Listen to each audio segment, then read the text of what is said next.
കർത്താവിന്റെ മഹത്വം എല്ലാ സഹോദരങ്ങൾക്കും യേശുക്രിസ്തുവിന്റെ അനുഗ്രഹീത നാമത്തിൽ ക്രിസ്തീയ വന്ദനത്തെ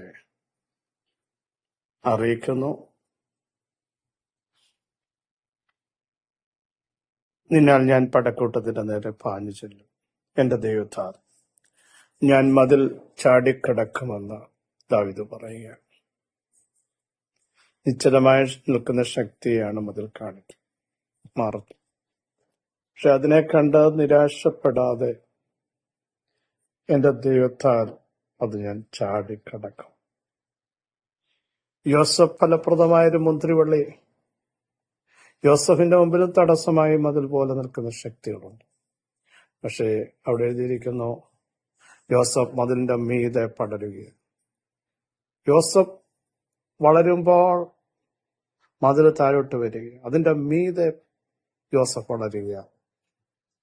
പ്രിയരെ, മാറത്തില്ലെന്ന് പറഞ്ഞതിനെ കണ്ട് ആവർത്തിച്ച് പറയുന്നു, നിരാശയുടെ വാക്ക് പറയാതെ അതെന്റെ മുമ്പിൽ നിന്ന് മാറുമെന്ന ഒരു ഉറപ്പ് നമ്മുടെ അകത്തെപ്പോഴും ഉണ്ടാകണം.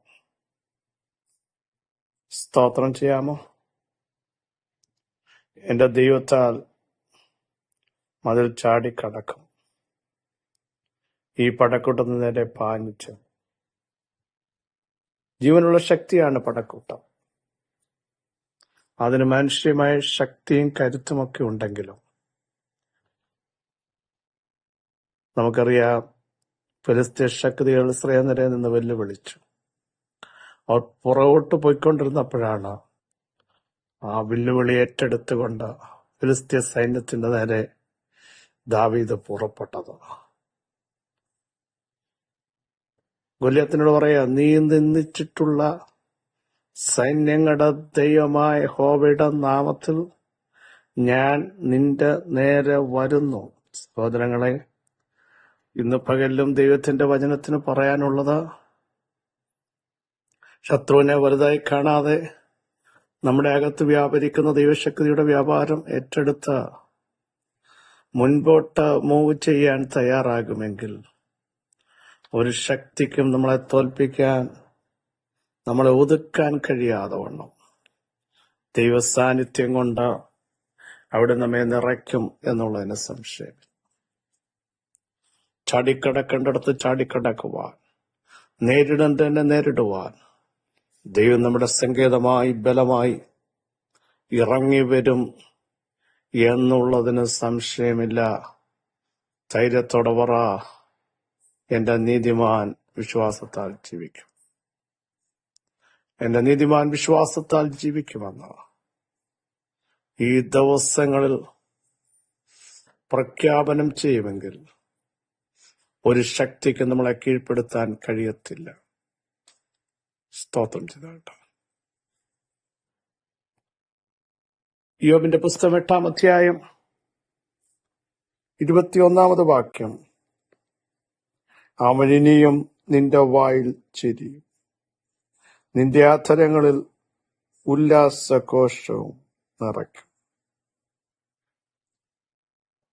നിന്നെ പയക്കുന്നവർ ലജ്ജ ധരിക്കും, ദുഷ്ടന്മാരുടെ കൂടാരം ഇല്ലാതെയാകും. സഹോദരങ്ങളെ, ദൈവത്തിന്റെ വചനത്തിന് തന്റെ ജനത്തെ നോക്കി പറയാനുള്ളത്, യോബിന്റെ കാര്യമാണ് അവിടെ എഴുതിയിരിക്കുന്നത്. തകർന്നുപോയ മനുഷ്യൻ, ഒറ്റപ്പെട്ടു പോയ അനുഭവങ്ങൾ, കൂടെ നിന്ന് ധൈര്യം പറയേണ്ട, കരുത്ത് നൽകേണ്ട സ്വന്തം കുടുംബത്തിലെ വ്യക്തി പോലും യോബിനെ തള്ളിപ്പറഞ്ഞു. നീ നിന്റെ ഭക്തി മുറുകെ പിടിക്കുകയാണോ ഇപ്പോഴും? അവൻ എന്നെ കൊന്നാലും ഞാൻ അവനായി കാത്തിരിക്കും, എന്റെ നടപ്പ് അവിടുത്തെ മുമ്പാകെ തെളിയിക്കുമെന്ന് യോബ് പ്രഖ്യാപനം ചെയ്തു. ധനം നഷ്ടപ്പെട്ടു, തലമുറകൾ നഷ്ടപ്പെട്ടു, ബന്ധങ്ങൾ നഷ്ടപ്പെട്ടു, ശരീരം ബാധിക്കപ്പെട്ടു.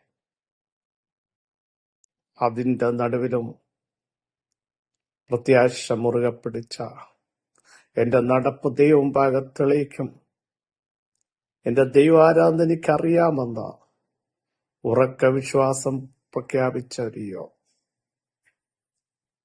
പ്രിയപ്പെട്ടവരെ, സാഹചര്യങ്ങൾ എതിരാകുമ്പോൾ ദൈവത്തെ തള്ളിപ്പറയാതെ, സംശയിക്കാതെ, അവിശ്വസിക്കാതെ നോക്കൂ. നിഷ്കളങ്കനായ, നേരുള്ളവനായ, ദൈവഭക്തനായ, ദോഷം വിട്ടകന്നു എന്ന് ദൈവം പോലും സാക്ഷ്യം പറഞ്ഞ ആ വ്യക്തിത്വമാണ് ഇങ്ങനെ ഒരു രീതിയിലേക്ക് മാറ്റപ്പെട്ടത്. നമ്മൾ പറയില്ലേ, ഞാൻ ഒത്തിരി പ്രാർത്ഥിച്ചു, ഉപവസിച്ചു, ആരാധിച്ചു, ദൈവത്തിന് വേണ്ടി നിന്നു, പക്ഷെ എന്റെ ജീവിതത്തിൽ മാത്രം എന്തൊരു വിടുതൽ വരുന്നില്ല. ഞാൻ എന്താണ് ഇങ്ങനെ ശൂന്യതയിലേക്ക്, തകർച്ചയിലേക്ക്, സങ്കടത്തിലേക്ക്, മാറ്റി നിർത്തപ്പെട്ട അനുഭവത്തിലേക്ക് പോകേണ്ടി വരുന്നത് എന്ന് ചിന്തിച്ച അനുഭവങ്ങളില്ലേ? പക്ഷെ അവിടെ ഒന്നും പതറിപ്പോകരുത്, തളർന്നു പോകരുത്, ക്ഷീണിക്കരുത്, ബലം നഷ്ടപ്പെട്ടു പോകരുത്, കുഴഞ്ഞു പോകരുത്. ഇവിടെ പറയുന്നു, അങ്ങനെയുള്ള മനുഷ്യനെ പറ്റി ദൈവത്തിന്റെ വചനം പറയുന്നു, നോക്കൂ, അവൻ ഇനിയും നിന്റെ വായിൽ ചിരിയും. നേരത്തെ ചിരിച്ച മനുഷ്യനാണ്, ഇപ്പൊ തനിക്ക് ചിരിക്കാൻ പറ്റുന്ന സാഹചര്യമല്ല. ഇപ്പൊ സങ്കടമകത്ത് പൊങ്ങുന്നുണ്ട്, ശരീരമാസകലം പീഡിപ്പിക്കപ്പെടുന്നുണ്ട്, മാനസികമായും താൻ പീഡിപ്പിക്കപ്പെടുക. പക്ഷേ ഇനിയും നിന്റെ വായിൽ ചിരി. സ്വപ്നം കാണുന്നത് പോലെ ഒരു വിടുതൽ പ്രവാസത്തിലായിരുന്നു തന്റെ ജനത്തിന്മേൽ വരുമ്പോൾ 126 സങ്കീർത്തനം. ഹോവാ, ഞങ്ങൾ വൻ കാര്യങ്ങളെ ചെയ്തിരിക്കുന്നു, അന്ന് ഞങ്ങളുടെ വായിൽ ചിരിയും നാവിന്മേൽ ആർപ്പും നിറഞ്ഞു. സ്വപ്നം കാണുന്നത് പോലെ ഒരു വിടുതൽ, ഒരു ദൈവപ്രവൃത്തി, ഒരു പുറപ്പാട്, ദൈവത്തിന്റെ മഹത്വം ഇറങ്ങിയപ്പോ വായിൽ ചിരി. സന്തോഷിക്കാൻ കഴിയാത്ത ഇടത്ത് ചില കാലഘട്ടങ്ങളായി ഉല്ലസിക്കാൻ കഴിയാത്ത സാഹചര്യങ്ങളിൽ ആനന്ദിച്ച് സന്തോഷിക്കത്തക്ക രീതിയിൽ ദൈവം വീണ്ടും നിനക്ക് അഭിവൃദ്ധി വരുത്തും. മറ്റൊരിടത്ത് ഇർമ്യാപ്രവചനത്തിൽ എഴുതിയിരിക്കുന്നു, ഇസ്രായേൽ കന്യകയെ, ഞാൻ വീണ്ടും നിനക്ക് അഭിവൃദ്ധി വരുത്തും. അഭിവൃദ്ധി വരുത്തും. സ്തോത്രം. ഇവിടെ പറയുന്നത് ശ്രദ്ധിക്കൂ, അവൻ ഇനിയും നിന്റെ വായിൽ ചിരിയും, നിന്റെ ആധരങ്ങളിൽ ഉല്ലാസഘോഷവും നിറയ്ക്കും. ഉല്ലാസത്തിന്റെയും ജയത്തിന്റെയും കോശം കൊണ്ട് നിന്റെ കൂടാരങ്ങളെ നിറയ്ക്കുന്ന, നിന്റെ ആധരത്തെ നിറയ്ക്കുന്ന, നിന്റെ കുടുംബത്തെ നിറയ്ക്കുന്ന ഒരു ദൈവമുണ്ട്. നേരത്തെ നിന്റെ വീട്ടിൽ ഉല്ലാസമുണ്ടായിരുന്നു, സന്തോഷമുണ്ടായിരുന്നു, ആനന്ദമുണ്ടായിരുന്നു, സംഗീതമുണ്ടായിരുന്നു. അത് നഷ്ടപ്പെട്ട ഒരു കാലഘട്ടം ദൈവം തിരിച്ചു തരാൻ പോകും. വീണ്ടും എന്നാണ് എഴുതിയിരിക്കുന്നത്. അവൻ ഇനിയും എന്ന് പറഞ്ഞാൽ നേരത്തെ ഉണ്ടാകും, ഇനിയും നിന്റെ വായിൽ ചിരിയും, നിന്റെ ആദരങ്ങളിൽ ഉല്ലാസഘോഷവും നിറയ്ക്കും.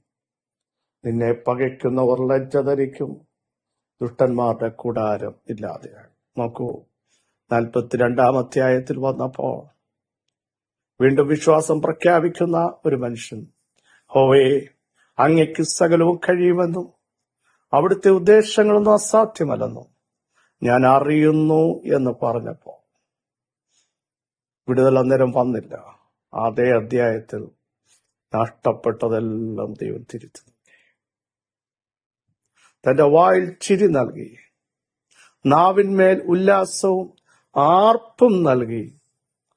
കാരണം നഷ്ടപ്പെട്ടത് ഇരട്ടി കൊടുത്ത് ദൈവം തന്നെ ആദരിക്കുകയാണ്. ഇനിയും ഒരു വിടുതൽ കാണത്തില്ലെന്ന് ലോകം നിങ്ങളെ നോക്കി പറഞ്ഞെങ്കിൽ ഇനിയും ഒരു ചിരി വരാൻ പോകുന്നു, ഇനി ഉല്ലാസം വരാൻ പോകുന്നു, ഇനി സന്തോഷം വരാൻ പോകുന്നു. വീണെടുത്തു എഴുന്നേൽക്കാൻ പോകുന്നു. അവിടെ തന്നെ ദൈവം നിന്നെ നിവർത്താൻ പോകുന്നു. ദൈവമഹത്വം സഹോദരങ്ങളെ നിങ്ങളുടെ മേൽ വെളിപ്പെടുത്താൻ പോകുന്നു. ദൈവത്തിന്റെ ആത്മാവ് നിങ്ങളെ ശക്തീകരിക്കാൻ പോകുന്നു. നിങ്ങൾ ദൈവത്തിന്റെ മഹത്വം നിങ്ങളുടെ കണ്ണുകൊണ്ട് തന്നെ കാണും. എന്റെ സ്വന്തം കണ്ണുകൊണ്ട് തന്നെ ഞാൻ കാണുമെന്ന് ശക്തമായി പറയത്തക്ക രീതിയിൽ പകയ്ക്കുന്നവർ നിന്ന ധരിക്കുമ്പോൾ, പകയ്ക്കുന്നവർ കണ്ട് ലജ്ജിക്കേണ്ടതിന് നന്മയ്ക്കായ ഒരു അടയാളം ദൈവം നിങ്ങൾക്ക് തരാൻ പോകുക. എല്ലാവരും സ്തോത്രം ചെയ്താട്ടോ. ഇനിയും ഒരു വിടുതൽ കാണുമോ? ഇനിയും എനിക്ക് സന്തോഷിക്കാൻ കഴിയുമോ? ഇനി എനിക്ക് സമാധാനം ഉണ്ടാകുമോ? ഇനിയും എന്റെ കുടുംബജീവിതം പണിയപ്പെടുമോ? ഇനി ഒരുമിച്ച് നിൽക്കാൻ കഴിയുമോ? ഇനി ഒരു വഴി തുറക്കുമോ? എല്ലാ ഉറവുകളും അടഞ്ഞില്ല. ദൈവം പറയും ഇനിയും തുറക്കും. ഇനിയും ഒരു പ്രവൃത്തി നീ കാണും. വിശ്വസിക്കുക, വിശ്വസിക്കുക. വിശ്വാസങ്ങളെല്ലാം മാറട്ടെ, സംശയങ്ങൾ മാറട്ടെ. ദൈവപ്രവൃത്തി ഇപ്പോൾ തന്നെ വരും. യേശുവിന്റെ നാമത്തിൽ സർവശക്തിയുള്ള ദൈവമേ, സ്വർഗീയ പിതാവേ, ഞങ്ങളുടെ വചനത്തിന്റെ ശക്തി ഇന്നു പകൽ വെളിപ്പെടുന്നതിന് സ്തോത്രം. ദൈവശക്തിക്ക് സ്തോത്രം, ദൈവമഹത്വത്തിന് സ്തോത്രം, പരിശുദ്ധാത്മാവിന്റെ വലിയ സാന്നിധ്യത്തിന് സ്തോത്രം. കൃപ എന്ന ആർപ്പോടെ ഞങ്ങൾ ആണിക്കല്ല് കയറ്റുന്നു. സകല മഹത്വം അങ്ങേക്ക് യേശുവിൻ നാമം തന്നെ. ആമേൻ, ആമേൻ. ക്രിസ്തുവിൽ വാത്സല്യ സഹോദരങ്ങളെ, ധൈര്യത്തോടെ മുമ്പോട്ട് പോകൂ. ഇനിയും നമ്മുടെ നാവിന്മേൽ ചിരിയും വായിലാർപ്പും ദൈവം നൽകും. ഈ വചനങ്ങളെ കർത്താവ് സഹായിക്കട്ടെ. ക്രിസ്തുവിൽ ഞങ്ങളുടെ സഹപ്രശ്നം.